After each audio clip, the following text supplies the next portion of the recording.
Hey everyone, welcome back to another episode of Pray for Japan. I am Brother Brett Potts, Director of Hope for Japan Ministries, and today's video is on the Kumamoto Prefecture.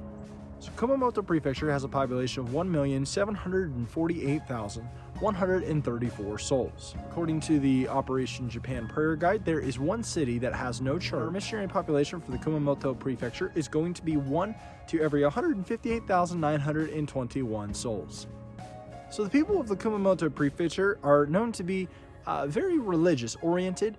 There's a very far amount of Buddhism that is practiced in the Kumamoto Prefecture, along with the national Japanese religion of Shinto. This is a good trend for Japanese Christians because with a high interest in religion, we can see that there is a great spiritual need in the Kumamoto Prefecture. Therefore, evangelism should be fairly easier in this prefecture than those prefectures that we've talked about that aren't necessarily so religious or so concerned with the religions.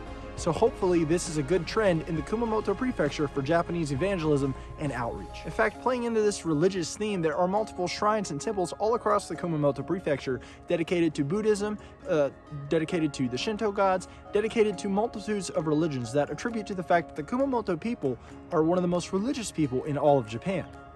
Also, one of the other things that we want to talk about is the fact that the Kumamoto Prefecture has an active volcano. Aso is an active volcano in Japan in the Kumamoto Prefecture and is among the largest volcanoes in the world. It's located on the island of Kyushu. So the first thing that we're going to pray for today in our Kumamoto prayer video is we want to pray for the reopening of the nation of Japan. Now, I do want to bring to everyone's attention that as the seasons begin to change, the climate of the COVID-19 pandemic is also changing and is seeing some increase in cases. And we want to pray that God would just keep the Japanese borders open to missionary travel. He would keep the Japanese borders open to missionaries being able to come in and evangelize the country and being able to get the word of the Lord across the nation of Japan. So we want to pray that God's Spirit would move in a mighty way on these places, and we want God's Holy Ghost to move in a mighty way in the Kumamoto Prefecture. Second thing that we want to pray for, as we always do, we want to pray for our schools, our jails, our nursing homes, our hospitals. We want to pray for the orphanages. We want to pray for the Japanese Defense Force. We want to pray for the American military that are serving in Okinawa and serving across the Japanese islands. We want the Lord to move and have His way in these areas to present and create opportunities for ministry in these areas. Jail ministry, nursing home ministry. We want the Lord to open up pathways for us to reach into the Japanese military, into American military, to continue working with them, to touch all the souls in Japan that need to hear the gospel of Jesus. The third thing that we're going to pray for today is we want to pray that the Lord's Spirit would move on the Kumamoto Prefecture, touch on the churches that are there, give them a revelation of Jesus, further revelation of Jesus, and we want the Lord to move in touch to bring missionaries and preachers and teachers to the Kumamoto Prefecture to tell them about Jesus and His great love for them.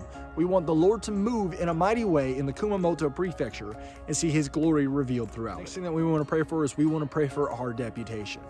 Our deputation is taking a turn during this 2020 season.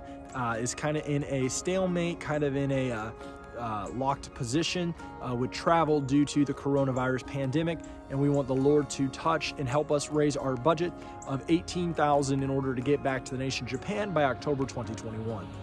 As always, thank you guys for praying with us. We ask that you would just touch and check out our Project Praying for Japan videos, where we've invited ministers and we've invited missionaries, we've invited retired ministers, aimers, associate missionaries, and even some of the Apostolic Youth Corps team that has been to Japan to present their burden and just talk about the need in the nation Japan. So make sure to check out those videos along with our other videos, and there will be an update coming on our plans for AIM 2021 coming real soon. Thank you guys for joining us on today's Pray for Japan.